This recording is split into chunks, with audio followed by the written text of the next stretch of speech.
Aqui nasci em 1933, na Praça Domingos Teotônio, que evoca uma das maiores figuras da Revolução Pernambucana de 1817 e que ainda hoje me envaidece, apesar de terem mudado o nome da praça, ser um estudioso e curioso a respeito daquele movimento cívico que nós pernambucanos adotamos naquela época.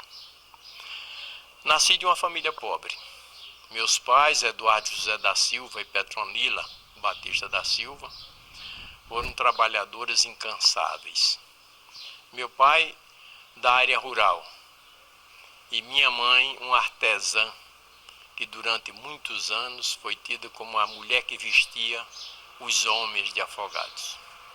Era a costureira Dona Doca, conhecida como Dona Doca. Uma figura que serviu de paradigma para o nosso crescimento de todos os filhos que sobreviveram. Dos 10 nascidos, 5 conseguimos sobreviver e recebíamos sempre, além da orientação de nossa mãe, a condução rija da nossa irmã mais idosa, Alaide, que graças a Deus está aqui a meu lado, juntamente com a Liette, que é a caçula das mulheres. Alaide foi uma condutora nossa na formação, eu já não digo intelectual, mas principalmente moral, pois na minha família houve rigidez nesses costumes. E Alaide chegou inclusive a ser castigada muitas vezes, em lugar de nós, porque ela entendia que naquela oportunidade nós não havíamos cometido nenhum erro grave, mas nossa mãe era rija e ia com todos nós à palmatória. E Alaide chegou muitas vezes a se oferecer a ela para receber os bolos em nosso lugar. Eu pediria, inclusive, minha querida irmã, que fizesse alguma referência a esse período e a grandeza do seu coração. Sei não. Eu não sei falei nada, que eu estou inocente. Eu não sei nem o que é que digo. Quer dizer alguma coisa? Por exemplo, você lembra-se que um dia, quando eu cheguei em casa sem ter feito nada, só porque tinha saído do catecismo, quando eu cheguei em casa, mãe começou a me bater na palmatória e você assumiu o encargo de apanhar por mim, dizendo que eu nada tinha feito, se alguém devia apanhar era você? Lembra-se disso? Eu lembro muito disso. Eu sempre gostava de ajudar quando precisava. Quando mãe ia bater em vocês, eu por mim apanhava por vocês todos. Viu? Nós somos gratos, inclusive, por isso.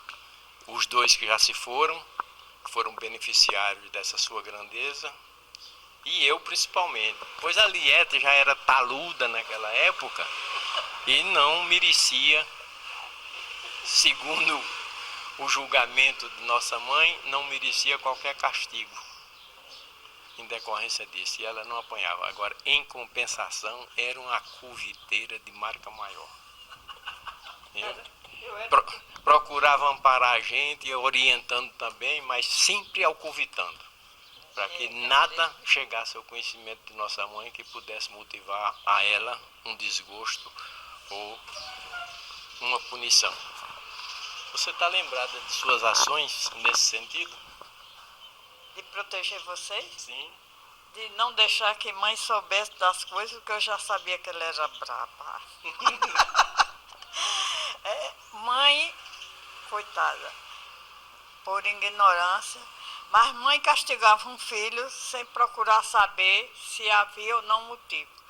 Eu fui castigada por 2 vezes, sem saber porquê. Inclusive, foi um dos castigos, a surra maior que eu levei foi uma coisa por causa de você. Eu saí com você pequeno para dar um recado que mãe mandou. Então, a vizinha, Dona Pichita, com seu Pedro, era um casal, criava uma filha adotiva por nome de Cristina. Má criança, uma menina perversa. Então ela entrou e disse assim, que eu tinha mandado você chamar ela filha de uma... Aí, seu Pedro foi lá em casa contar a mãe pela frente e Dona Pichita foi por trás, fazer o inferno de mim, que eu tinha mandado você chamar. Eu estava totalmente inocente da história. Quando eu fui entrando em casa, fui apanhando sem saber por quê. E mãe me bateu muito. Seu Neco Rufino, o pai de Creuza, de Zezé, chegou lá na janela e disse assim, Dona Doca, me desculpe, não é da minha conta, mas eu não vejo essas meninas fazerem nada aqui para apanharem. E a senhora, desde quando bateu nessa menina, aí ela disse, e o senhor não viu? Porque seu Pedro disse que o senhor ouviu. Ele disse, ouviu o quê? Quando a Liette mandou Alberto chamar Cristina de filha de uma... Aí ele disse, isso não passou de jeito nenhum.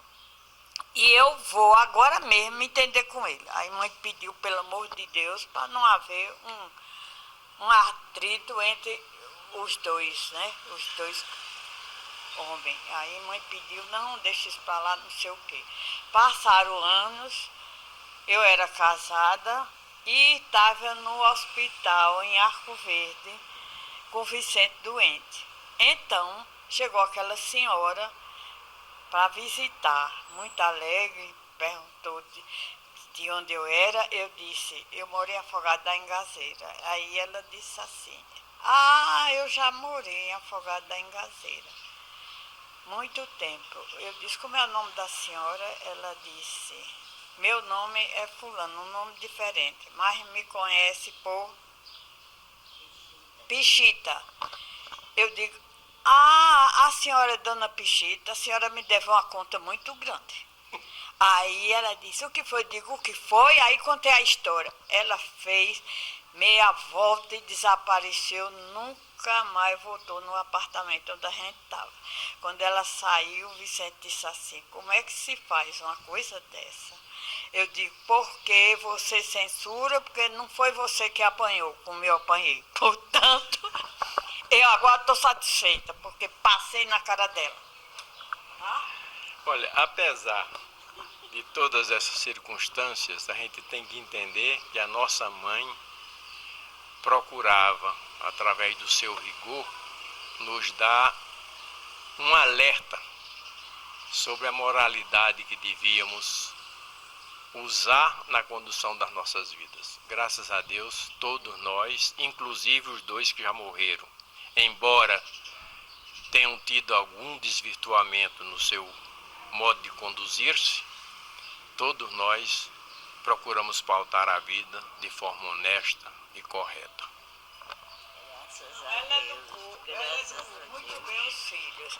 Ela fazia tudo em benefício da gente. E a gente, o que é estudar e fazer tudo, era sobre ela. Todos os esforços eram dela. Ela procurava educar, mas era rígida. Era muito rígida. Naquela época era assim, ela foi criada dessa maneira. Então, por isso, eu não tenho mágoa dela, não. Estou apenas dizendo da maneira que a gente foi criado.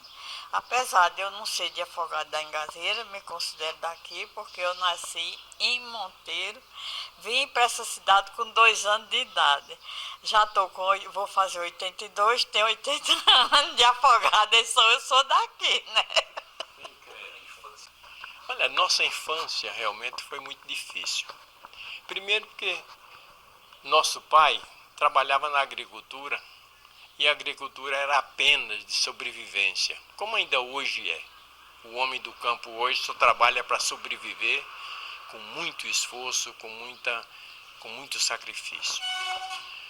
Mas mesmo assim, e nossa mãe trabalhava diuturnamente na confecção de roupas. Ela vestia, como eu disse de início, vestia os homens. Ela era costureira só de homem, ela não costurava para mulheres. E as filhas aprenderam também o ofício. E juntas, elas trabalhavam no sentido de angariar meios para a nossa manutenção. Eu, menino buchudo, com 6 anos talvez, eu me acordava de 5 horas da manhã para vir buscar leite aqui na Pitombeira.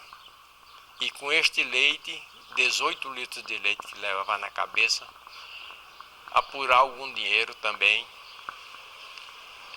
distribuindo o leite na freguesia, que era permanente. Exatamente para ajudar na manutenção da família. Porque o leite que era distribuído servia de renda para a nossa manutenção. E, ao mesmo tempo, era um meio de formação para mim, no sentido de que o homem tem que trabalhar diuturnamente para sobreviver, para progredir e para crescer. Essas lições eu recebi desde o início. Meu pai era quem ordenhava essas vacas aqui na Pitombeira, que ele tinha um gadinho aí. E, como eu já disse, retirava da agricultura a nossa sobrevivência. Ao mesmo tempo, ele foi desenvolvendo a indústria da distribuição ou a prestação do serviço de distribuição de água em Afogados. Foi ele a primeira pessoa a botar umas carroças para ficar fornecendo água de boa qualidade nas casas, pois Afogados tinha uma dificuldade muito grande de abastecimento das casas, das famílias com água, porque a água do rio Pajeú era de péssima qualidade. Além de um alto teor de salinidade, tinha também um alto teor de impurezas, pois era às margens do rio daquela época que a população despejava a parte suja da casa, o lixo e às vezes até os dejetos humanos. Então a água era de péssima qualidade. Já faziam naquele tempo. Agora parece que ampliaram mais, né? Quais os anos? 1945, 46, por aí assim. Eu sou de 33, eu tinha poucos anos, tinha 6, 8 anos, sei lá, 7 anos. No início dos anos 40. Mas no Rio Pajeú tinham muitos poços. Tinham poços, mas esses poços eram de águas sujas, a não ser os que ficavam distantes da cidade. Como o poço da Pitombeira, era limpo. Tinha alguns poços que eram limpos porque ficavam distante Na roça de Selby. distantes da cidade. Ou que tinham alguém permanentemente residindo lá e que evitavam que se colocassem dejetos para sujar esses mananciais. E na qualidade de menino, todos os meus irmãos aprendemos a trabalhar. Todos nós aprendemos a trabalhar muito cedo. As irmãs dando o exemplo, a Laíde costurava também, depois passou a costurar só roupa de homem, né? E teve a felicidade também de casar com um cidadão que, além das boas qualidades, era um excelente oficial alfaiate. E ela já foi, hein? E um excelente marido. Perfeito, a quem foi uma pessoa de grandes qualidades. Nós tivemos muita sorte, porque Vicente também foi uma pessoa excelente e eu tenho por ele uma admiração toda especial. Vicente é o marido, foi o marido de Aliette durante 40 anos, 3 Durante quantos anos você foi casado? 50 anos e 3 meses. 3 meses. E se ele voltasse, eu casaria com ele de novo. Vicente tinha qualidades excepcionais também. A Laís passou mais tempo casada, né, Laís? Eu casei em 46. E Joaquim morreu em 93. 93, foram 46, foram quase 60 anos, 50 e tantos anos. E eu não tinha inveja de quem tivesse um marido melhor do que eu e um pai melhor para os filhos do que eu, porque ele tratava meus filhos muito bem, era louco pelos filhos. Além dessas dificuldades iniciais, nós tivemos também a felicidade de estudar nas escolas primárias e escolas isoladas daquela época e de termos excelentes professoras. Eu destaco a minha querida professora e mestra Lurdinha Veras, que chegou a um ponto que me conhecia pela voz onde eu estivesse. É uma criatura que faz muitos anos que eu não a vejo. Depois, quando Dona Lurdinha casou, foi embora para Recife, eu tive a felicidade de contar com a sapiência de Maria do Carmo Veras, filha de seu Aparício, e da grande mestra Genedi Magalhães, por as minhas mestras aqui. Eu gostaria que minha querida irmã Aliette dissesse também sobre as experiências que ela teve no aprendizado e na orientação que recebeu de suas mestras.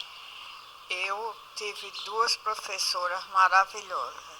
Uma, Assunção Câmara, era uma professora muito boa, tratava a gente com muito carinho e aprendi muito com ela. E a outra professora que eu gostei e queria muito bem a ela foi Dulce Campos, filha do juiz Dr. Fausto. Ela casou e foi morar no Recife e eu não vi mais. Uma pessoa maravilhosa. Queria muito bem a todas duas. Devo muito a elas. O pouco que eu sei, eu devo a elas. Tem lembrança? Eu tenho lembrança da minha primeira professora, Natália. Uma criatura excelente, excelente. E depois Letícia Góes. Eu estudei com elas, aproveitei o que eu sou hoje na minha vida, o que eu sei, agradeço a elas. Natália e Letícia Góes. Então, ultrapassada essa fase de aprendizado inicial, eu concluí o 4º ano primário da época. E gostava imensamente de ler. Eu sempre lia, quando me aparecia uma revista, um livro. O velho Anselmo Correia me emprestava muito dos seus livros. Anselmo era um curioso e tinha uma boa biblioteca na sua fazenda. Ele me emprestava muito livro e me incentivava a leitura também. E um dia, eu já ultrapassado o nível de ensino que Afogados podia me oferecer, eu estava lendo uma revista embaixo de uma árvore, lá na frente da minha casa, quando me apareceu um cidadão. Eu não sei o que é, ele me disse: olha, eu sou salesiano e estou aqui em Afogados à procura de alunos, de jovens que queiram estudar fora. Você aceita estudar? Eu disse: olha, se meus pais concordarem, eu tranquilamente aceito. Eu tinha 12 anos, 13 anos na época. Aí no dia seguinte esse cidadão me voltou e disse: eu volto amanhã. No dia seguinte ele me voltou com um calhamaço de fotografias, tudo organizado. Eram os alunos do Colégio Salesiano do Recife, lá da São José. Aí ele começou a me mostrar, e lógico que aquilo foi me encantando, né? Então chegou a vez da banda marcial. Quando apareceu a banda marcial, o choque foi maior ainda, porque eu era aluno aqui da bandinha, eu tocava na bandinha aqui. Estava começando a solfejar numa requinta, que era um instrumento. Eu era menino pequeno, que nunca cresci, e o único instrumento que o maestro entendeu que eu devia e podia tocar na época era a requinta, que era um negócio pequeno, fácil de manejar. Quem é esse maestro? Era um maestro, era Manuel, eu não me lembro, ele era sargento da polícia. Eu não me lembro, infelizmente, o nome completo dele, mas era maestro Manuel. Então, quando bateu no negócio da bandinha marcial, eu me entusiasmei mais ainda. E minha mãe, tranquilamente, me encorajou na hora, apesar de dizer que ia sentir muito, e 600, me encorajou. E eu acertei para ir para o Salesiano. E fui em 1948, janeiro de 48. Eu fui levado para o Salesiano por um querido vizinho nosso, que era Dr. Ângelo Jordão Neto, filho do desembargador Ângelo Jordão. Foi médico brilhante no Rio de Janeiro, infelizmente faleceu muito jovem ainda. E ele me levou num sacrifício danado, porque nós tomamos o trem em Sertânia. E daqui? Daqui para lá nós fomos em cima de um caminhão. Aliás, uma equipe muito grande de afogadenses que ia nessa turma, viu? Era no caminhão depois eu me lembro o nome dele. Iam as filhas de seu Elpidio Padilha, que estudavam fora, os filhos do Dr. Ângelo, que estudavam fora, o médico ia em cima do caminhão com a gente até Sertânia, e umas 8 ou 10 pessoas daqui para estudar fora de Afogados. Então, quando chegou em Sertânia, nós dormimos no hotel. No dia seguinte pegamos o trem, 5 horas da manhã. Chegamos em Jaboatão cerca de 5h30 da tarde. De lá da estação para a sede do seminário eram 6 quilômetros. E nós fomos a pé, ele e eu carregando de forma revezada a mala na cabeça. Resumindo a história, quando eu fui apresentado lá no seminário e ele foi liberado para voltar, eram 9 horas da noite. E ele voltou 6 quilômetros sozinho, talvez até para dormir em Jaboatão, porque não sei se tinha trem ainda para ele prosseguir para Recife. E foi a última vez que eu vi esse querido amigo, e a ele fiquei devendo essa grandeza de atitudes. Então fui para o Salesiano, me empolguei, consegui me convencer de quanto mais eu conseguisse me aprofundar nos estudos, melhor eu conseguiria consolidar a minha existência e a minha formação. E fui um aluno de excelente qualidade. Infelizmente, no final do ano, o padre reitor me chamou e, por circunstâncias alheias à minha vontade e ao meu conhecimento, ele me explicou as razões quais eram e ele me transferiu para um outro seminário que foi na Várzea, em Recife, o Seminário do Sagrado Coração de Jesus. Ali, realmente, eu cresci de forma muito acentuada e de forma buscada, porque eu persegui esse crescimento. Ainda hoje eu vivo do que eu aprendi no seminário. Eu tenho a alegria de dizer que aquilo que eu aprendi a ser quando aluno do curso primário em Afogados, um grande leitor,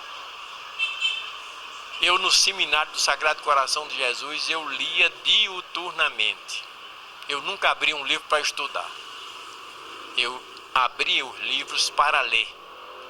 Eu li a biblioteca livre do Seminário Integral. Eu li a biblioteca reservada e a biblioteca censurada. Então, graças a isso, eu tenho hoje os conhecimentos que tenho.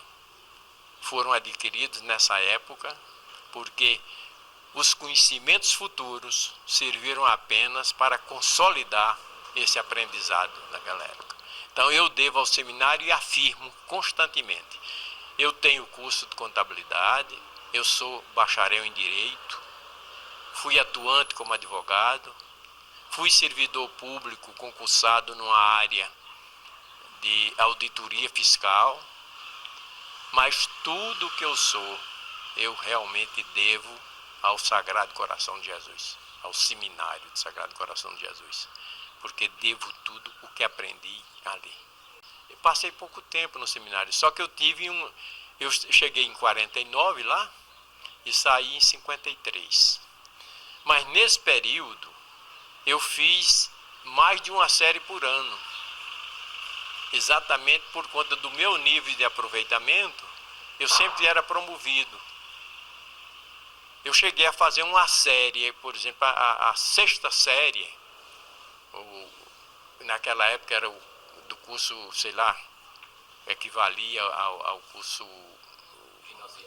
Não, já depois, já no segundo grau, o equivalente ao segundo grau científico, eu cheguei a fazer em 3 meses. Porque na hora que me foi oferecido isso, eu disse ao padre, se tiver professor para me orientar, eu faço. E eu tinha professor 24 horas por dia à minha disposição para fazer isso. Então isso se repetiu mais de uma vez, mais de um ano. Então eu tive a felicidade de chegar ao nível de me preparar para começar a filosofia no seminário. Eu estudei filosofia posteriormente, mas eu tive a felicidade de ficar pronto exatamente para iniciar a parte superior do seminário. As últimas férias que eu passei aqui em 52, quando eu vim de férias em 52, eu já tinha o quê? Em 52 eu tinha 19 anos de idade, né? Então já estava com o organismo quase todo desenvolvido, a mente bastante desenvolvida, e tive a felicidade de olhar para uma moça da minha idade que me chamou a atenção e que me convenceu, sem dizer nenhuma palavra, de que eu não deveria mais continuar na vida religiosa. E se eu tivesse ficado, talvez tivesse sido um bom padre, talvez tivesse sido um padre bandido, eu não sei. Né? Como muitos outros têm por aí. Mas de qualquer maneira, foi esta visão da moça, sem nenhuma palavra, que motivou a minha decisão de sair do seminário. Você disse a mim, eu não vou mais ser padre, vou desistir, porque eu não vou dar um padre como deve ser, e então eu vou desistir. Eu fiquei calada, não disse nada à mãe. Quando você foi embora, eu falei com Minel, pai de Fernando Pires, e ele arranjou um emprego para você, lembra-se? Aí eu escrevi para o seminário, sabendo que o reitor, todas a correspondência, passava pela mão dele primeiro. Então, eu mandei dizer a você, se realmente você vai desistir de ser padre, eu já arranjei um emprego. Aí o reitor mandou lhe chamar lá na secretaria e disse assim, leia essa carta alto. Aí você leu, justamente eu falando isso. Então ele disse, arrume as coisas e pode ir embora. Aí você voltou. Quando você chegou, mãe disse assim, oxê, meu filho, você voltou? Aí você disse, voltei para ficar. Não vou mais ser padre. Então ela sentiu um desgosto grande. E aí eu reclamei, mãe, não é motivo de aperreio. Ele está certo. Se ele não acha que não vai ser um padre verdadeiro, é melhor ele desistir. E foi isso que aconteceu. Está vendo, Fernanda, a confirmação de que realmente eu tive e contei com o apoio dessas duas feras ao meu lado. E depois que você trabalhava com o pai dele, você foi convidado por, como era o nome? Conrado. É Conrado. Foi Conrado para trabalhar numa repartição e você daí trabalhou, foi transferido e estudou fora e tocou a vida para frente. Bem, feito com esse relato, realmente foi Minel quem me ofereceu a primeira oportunidade de trabalho para ganhar salário.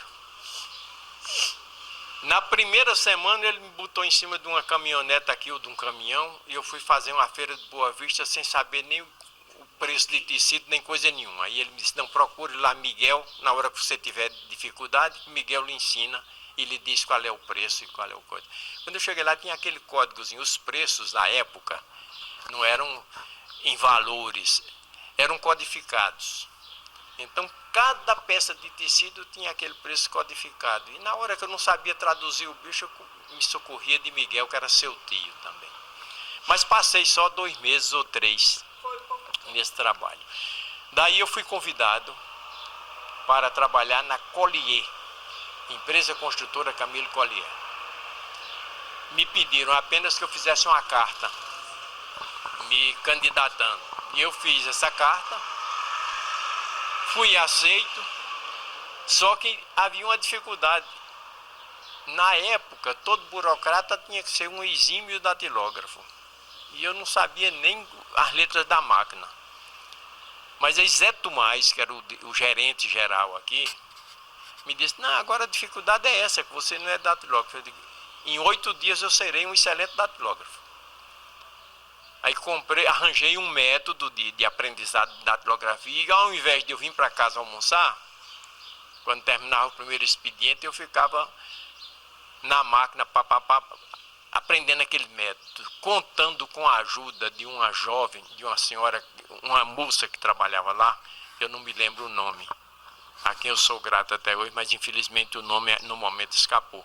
Ela foi quem ficou durante os 2 primeiros dias me ensinando como era que interpretava aquele método de aprendizado, e em 8 dias eu era datilógrafo com um aproveitamento e uma produção igual ou superior aos outros colegas que lá eu encontrei. Se eu não estiver enganada, para mim foi Carminha Peraza. Foi não? Aí chegou a época, como eu já tinha sido adiado a minha incorporação ao Exército, às Forças Armadas, chegou a época que eu fui obrigado a me apresentar. Esse adiamento era legal, não tinha nada de irregular, era um adiamento legal. E os religiosos, ou os aspirantes a religiosos na época, eles gozavam de uma certa imunidade, e quando chegavam na época de incorporação, se adiavam durante 5 anos. Se nesses 5 anos a pessoa não se incorporasse, aí definitivamente estava dispensado do serviço militar. Eu não tinha esses 5 anos, eu tinha parece que 2 anos ou 3. Aí eu fui obrigado a servir ao Exército. Me apresentei em Recife, no GACM, lá em Olinda, e lá encontrei um oficial daqui de Afogados da Engazeira, Câmara, Arruda Câmara. Eu não sei se era irmão do padre Arruda Câmara ou não. Aí quando ele viu Afogado da Engazeira, ele me perguntou, quer servir ou quer ser dispensado? Eu digo, olha, eu vim cumprir minha obrigação. Se me dispensarem, eu agradeço porque eu tenho um bom emprego. Você vai ser dispensado. Desgraçadamente, entre uma turma de 28 que haviam se apresentado, apenas 3 ficamos. E eu estava no meio desses 3, porque eles tinham criado a Zona Militar do Norte, com sede em Recife, tendo como comandante o general Cordeiro de Farias, e precisavam de gente de bom nível na companhia. E eu fui incluído nessa turma e eu tive que servir 1 ano. Servi 1 ano, fiz o curso de cabo, fiz o curso de sargento, que era o curso de especialização, e no final deste ano me convidaram para permanecer, para ser engajado, e eu agradeci e não quis. Vim embora. Quando eu vinha no trem para reassumir o meu emprego na Collier, fui convidado para trabalhar com um grupo americano, Anderson Clayton. O convite formulado por meu querido amigo Bernardo Vieira, que já foi entrevistado por você, a quem Afogados deve muito, com aquela sua simplicidade, com aquele ar bonachão. Ele contribuiu muito, inclusive, na parte educacional, pois foi um dos mentores da instalação do primeiro colégio de Afogados. Renato Bernardo Vieira foi um dos incentivadores porque ele parece que foi um aluno, inclusive, que a turma daqui saía para estudar em Serra Talhada. Então, Renato Bernardo Vieira merece muito respeito dos afogadenses. E trabalhei com esse grupo americano durante algum tempo, aos 24 anos de idade. Então, Anderson Cleito aproveitou meu trabalho aqui, aprovou a forma como eu trabalhava e me promoveu, transferindo para João Pessoa e posteriormente para o Rio Grande do Norte, onde eu fui gerenciar a agência de Caicó recém-criada. E lá permaneci durante algum tempo, sendo gerente de Caicó e acumulando a gerência da agência de Serra Caiada também naquele estado. Em 1959, eu com 23, 24 anos de idade, 23 anos e pouco, fui eleito diretor regional daquela empresa, diretor comercial, e devia me transferir para Recife. Eu entendi que não deveria sair do Rio Grande do Norte, porque gostei muito do estado, gostei muito principalmente da cidade de Caicó e do povo do Seridó, e ali permaneci. Terminei pedindo demissão da empresa e como castigo eu fui transferido para Campina Grande, onde eu entrei com aviso prévio em abril e somente foi aceito essa minha demissão no dia 6 de setembro de 59. Retornei para o Rio Grande do Norte e acertei, porque através do Rio Grande do Norte eu tive condições de me afirmar como profissional e de realizar os cursos de titulação e titularidade que eu tenho hoje, parte de contabilidade e de direito. Sou muito grato àquele povo também. Agora estou aposentado, estou vivendo a vida de forma plena e quero prestar não só as minhas homenagens a afogados, mas principalmente eu quero ver se eu posso contribuir de alguma forma para recuperar a nossa memória, da qual você é um baluarte. Muito pouca gente tem preocupação com a memória da sua terra. Eu, graças a Deus, aqui tenho você como baluarte, tem Gastão, que é outro lutador. Se nós não preservarmos as nossas grandezas, a nossa cultura, a nossa história, o mundo está perdido. Eu sou um civilista de marca grande, não no sentido de advogado, mas de vivência. Porque Pernambuco deu exemplo de civismo já na guerra contra os holandeses. Pois Pernambuco praticamente expulsou os holandeses aqui sem ter apoio de ninguém. A própria coroa. Portugal estava totalmente alheio à luta que se desenvolvia na nossa região. E Pernambuco enfrentou isso, contando com o apoio da Paraíba, Rio Grande do Norte e Ceará. Então foi o civismo que se formava no nosso povo. A Revolução Pernambucana de 1817 é uma página linda que nós não sabemos, a grande maioria do povo de Pernambuco não sabe nem que a Revolução Pernambucana de 1817 existiu, que a Confederação do Equador foi a sua continuidade e também uma manifestação cívica. O civismo do Brasil, o sentido de nacionalidade do Brasil, no meu entender, nasceu em Pernambuco, com o movimento de 1817.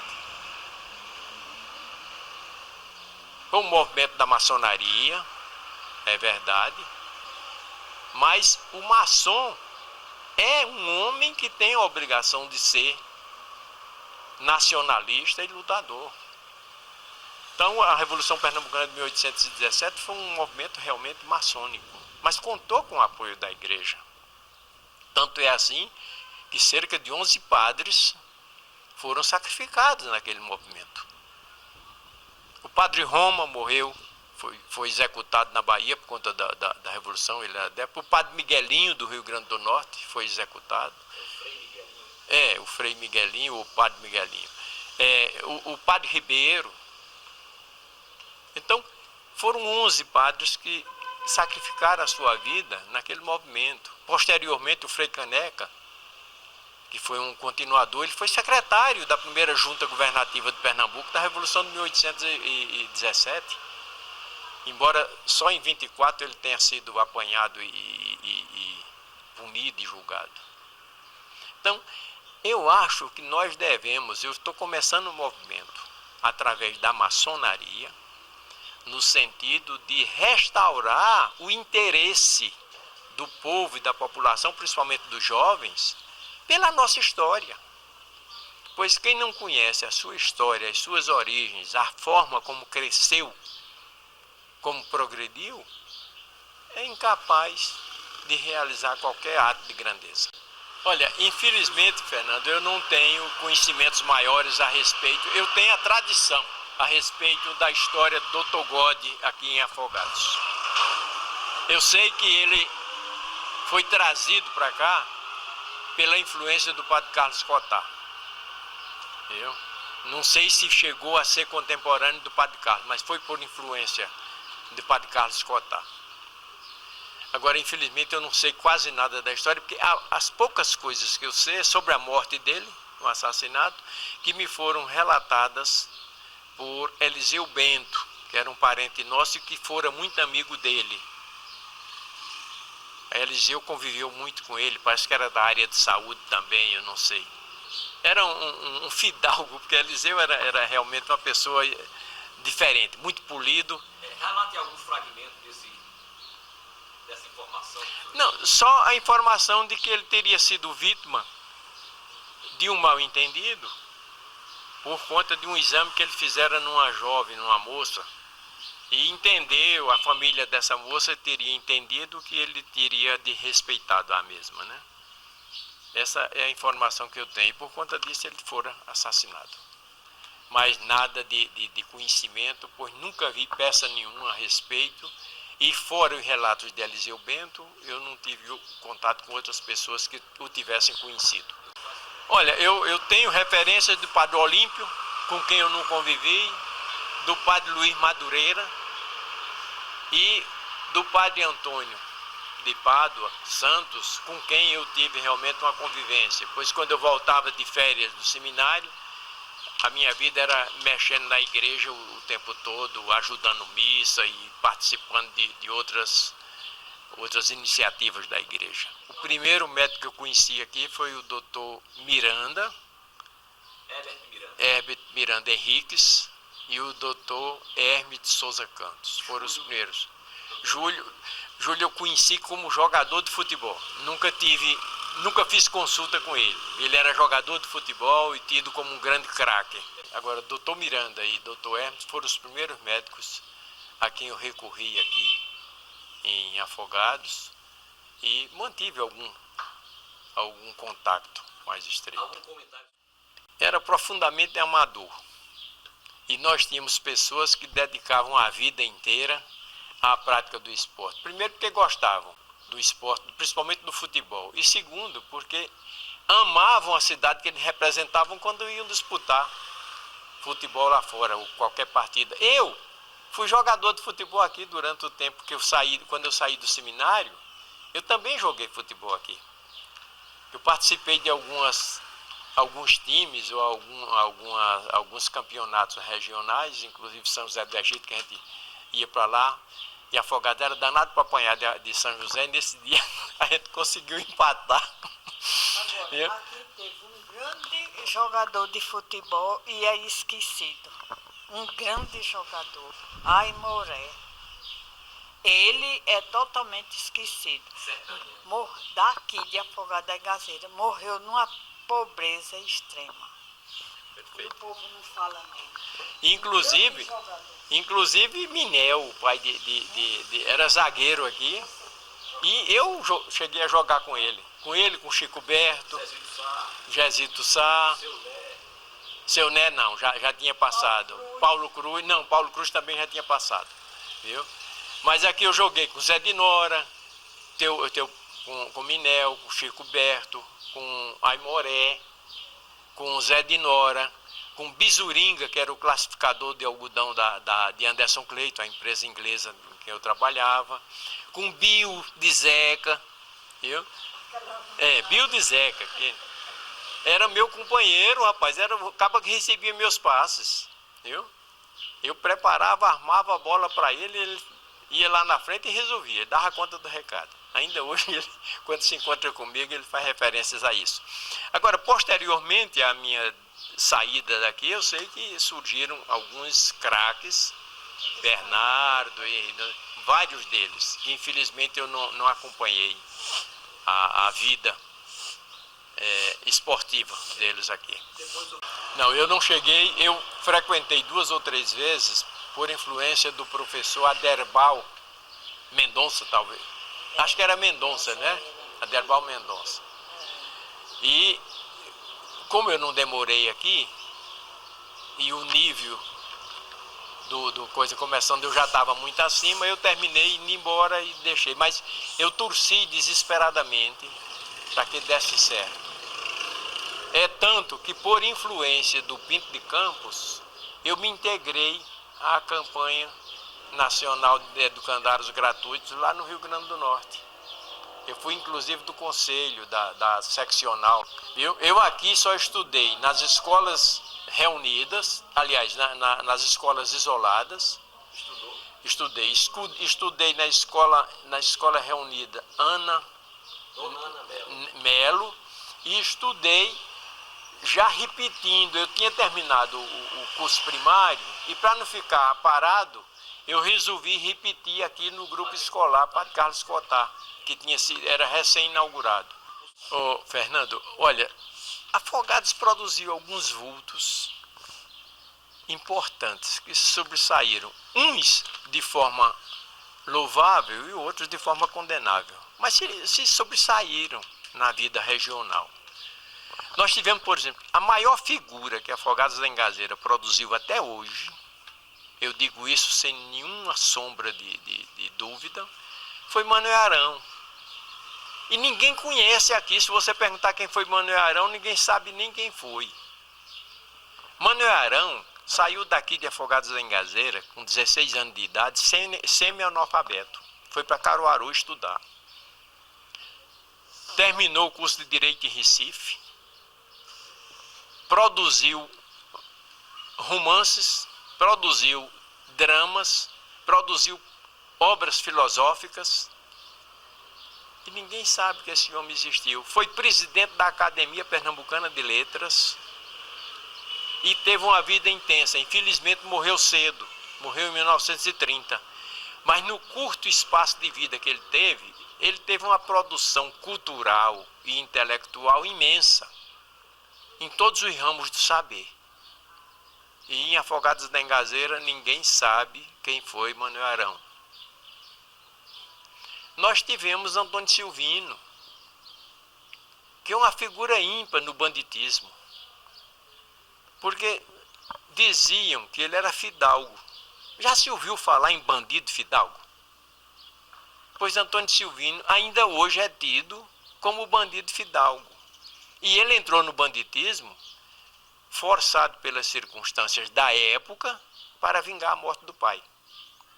O pai dele, Batistão, que era trabiliário, era um homem duro nas coisas, muito rígido. Era um homem que tinha um relacionamento intenso entre aqui e a Paraíba, na cidade de Piancó, Princesa. E o resultado é que, dada a sua formação rígida, a sua rudeza, ele terminou punindo um compadre e grande amigo dele, que era vizinho na Serra da Colônia.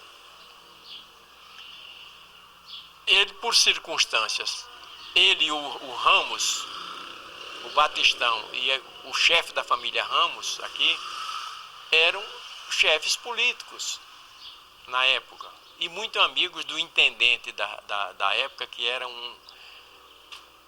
Eu acho que era da família de Dona Tetê, esse povo todo. Eu não me lembro o nome deles, eu tenho tudo isso. Era um delegado. Exatamente, que era nomeado. E eu tenho tudo isso, os nomes eu tenho nos meus apontamentos. Aí o resultado, o Batistão emprestou um dinheiro ao compadre Ramos na condição de receber em tal dia. E quando chegou o tal dia, o compadre não teve condições de pagar. Procurou pela manhã aqui na feira, disse: compadre, eu não tenho condições de satisfazer aquele compromisso que eu tenho consigo. Ele disse: compadre, trato de homem é de homem. O prazo é hoje. E pronto. Quando foi à tardinha, ele foi à casa do intendente. E lá chegando, disse: compadre Zé Ramos não apareceu por aqui não? Não, já foi embora. Aí ele danou-se atrás do homem, né? Moravam perto, né? Aí ele acelerou o carro e alcançou o pobre do compadre lá. E puniu o compadre. Ultrajou o compadre, deu surra, despiu o homem, tirou a roupa, levou a roupa do homem e o homem ficou despido. Resultado, esse cidadão só foi chegar em casa de madrugada para se esconder da família, porque estava nu. Mas os filhos estavam ansiosos esperando por ele. E quando ele chegou, os filhos tomaram conhecimento daquele fato. Então, a partir daí, começou a haver uma luta junto ao intendente para que o compadre Batistão fosse punido. E a política, como é o negócio? Eu sei que montaram um esquema para matá-lo, com o conhecimento e a aprovação do intendente. Um irmão do intendente que tomava uma cana danada, na época, parece-me que de nome Antônio, não sei, ouviu a conversa. E num dia de feira aqui, quando Batistão chegou, se aproximou dele lá, ele pegou na rédea do cavalo para dizer a Batistão que fosse embora, que a polícia estava esperando para matá-lo. E o resultado, mestre, é que Batistão não entendeu a mensagem e começou a esporear o cavalo, e numa dessas esporeadas, aliás, o cidadão foi jogado no chão. Então foi o motivo que a polícia encontrou para tentar fuzilá-lo. Deu um tiro, não conseguiu matar. Quando ele caiu do cavalo, na frente de onde foi a mercearia de José Rodrigues, Zezé de Salu, bateu com a cabeça numa pedra e lá ficou. A polícia esmagou a cabeça dele acoronhada. Então, Antônio Silvino se tornou bandido a partir desse ato e desse fato para vingar a morte do pai. Só que ele não conseguiu matar nenhum dos Ramos aqui, que eram 4 irmãos. Não conseguiu matar nenhum dos irmãos aqui e matou muita gente por esse Brasil afora, principalmente nos estados do Nordeste. Até 1918, aliás, 14, quando foi ferido perto de Caruaru, em Taguatinga, por ali, e levado para Recife, preso, e cumpriu pena até 39.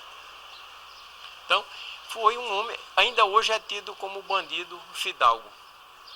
Dizem que era um homem polido, que eu não acredito que seja, que tenha sido. Mas era um homem de bom relacionamento, ao menos no Rio Grande do Norte. Ele foi a vingança. Foi a vingança. No Rio Grande do Norte ele era respeitado, eu estou dizendo que eu conheci. Ele era respeitado. Ele, na Paraíba, era respeitado, é tanto que ele morreu em Campina Grande. Então, foi outra figura que Afogados produziu.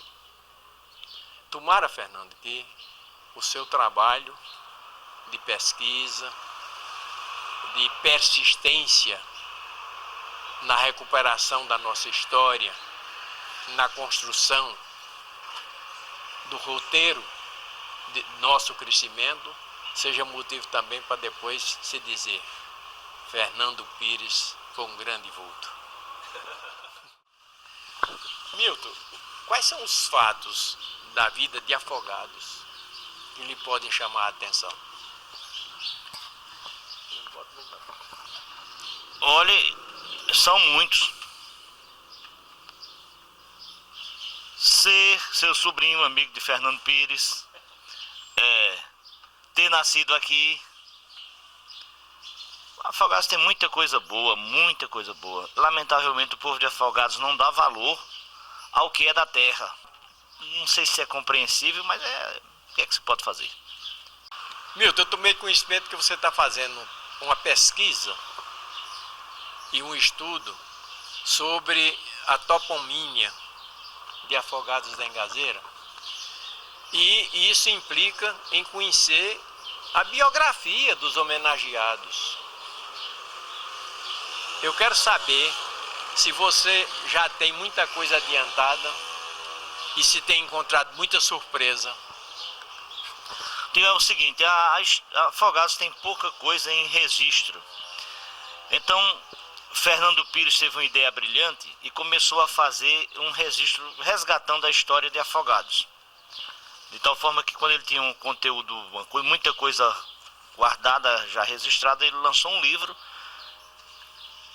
sobre Afogados da Engazeira, onde ele resgata essa história. Um livro, por sinal, muito bom, eu sei que você conhece o livro. É edição esgotada, mas ele está preparando para fazer outra edição que eu sei.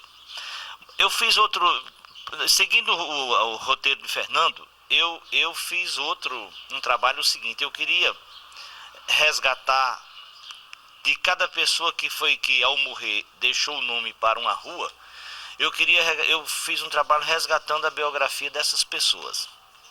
Era um trabalho que foi com muita dificuldade, encontrei muita má vontade nas pessoas para prestar informação. Outros não, era uma boa vontade excelente de me procurar em casa, me trazer dados escritos. E estava previsto para ser lançado no centenário de Afogados da Engazeira, foi no dia 1º de julho de 2009. Eu aprontei o livro, doei para a prefeitura, assim, eu dava o livro para a prefeitura e na condição de que ela publicasse o livro. E eu me comprometia que enquanto eu estivesse vivo, para cada rua que ela botasse um nome numa rua, eu faria também a biografia daquela rua e entregaria para eles, para a prefeitura, porque todo o tempo que ela quisesse reeditar, eles teriam uma obra atualizada. Mas lamentavelmente me pediram um projeto, aprovaram o projeto para o livro ser lançado no dia 1º de julho de 2009, mas lamentavelmente depois aí silenciaram e o livro não saiu. Está pronto, está aguardado. Eu já recebi uma proposta de um candidato aí para o cargo na próxima eleição, vai se candidatar a prefeito, já disse, olha, segure, tomara que eles não queiram realmente, que eles não têm visão para isso, que não é essa a minha intenção, não estou discutindo visão de ninguém. Mas se eles não fizerem, pode ter certeza que se a gente ganhar a eleição, uma das primeiras coisas nossas é fazer esse livro, pelo valor histórico que ele tem. Eu lhe dou o livro na mesma circunstância que daria para a atual administração pública. E está aí, estou aguardando. Bom, eu quero, Fernando, aproveitar aqui para fazer um relato e deixar isso registrado. Eu já lhe encaminhei, inclusive por e-mail, o fruto de uma pesquisa que um querido amigo meu, Francisco Canidé da Fonseca, fez e conseguiu localizar o que eu desejava e eu não consegui. E ele me mandou a letra de uma música que me lembram as figuras de seu pai e de sua mãe. Eu não sei qual o ano, mas na época em que os bailes sociais de Afogados se realizavam a céu aberto, lá no palanque da pracinha, onde hoje é a prefeitura, e a Praça Padre Carlos Cotá, estava tocando uma música, um fox, que eu não sabia nem o nome. E eu achei muito bonita a música e de repente eu vi um casal que dançava de forma muito elegante, de rosto colado, e identifiquei como sendo Minel e Tida, e posteriormente vieram a se casar. E hoje eu tenho a felicidade, depois de ter-lhe remetido a letra e um breve histórico a respeito dessa música, que é um Fox de 1943, de autoria de Antônio Almeida, eu tenho a felicidade de homenagear aquele casal, na sua pessoa, tentando solfejar, com muito defeito e muito sacrifício aqui, muita força, a música que estava sendo tocada naquele dia. Quando faz noite de lua, os casais de namorados vão passando em plena rua a jurar lindas juras de amor sem par. E eu sozinho pelas ruas, qual louco de ansiedade, vou lembrando nosso amor que acabou e deixou-me esta cruel saudade. Que saudade, meu amor, vem novamente me fazer feliz. Vem aprender esta canção que eu fiz, inspirado em teu olhar cor de mar. Vem e saberás que eu te quero, ó flor. Ó, vem depressa que eu te quero amar, para de novo te beijar. Fernando já assumiu o compromisso comigo e agora também vai ficar gravado. E ele vai tentar descobrir a partitura dessa música para a gente mandar uma orquestra tocar e gravar. Eu patrocino. Corta aí, vamos para a estrada, senão escurece. Só tenho a agradecer a vocês a participação nessa belíssima entrevista. Ele foi que direcionou tudo aí, entrevistou tua mãe, entrevistou titia. Foi uma beleza. Bora. Muito obrigado. Eu lhe sou grato e agradeço em nome de minhas irmãs e de minha família.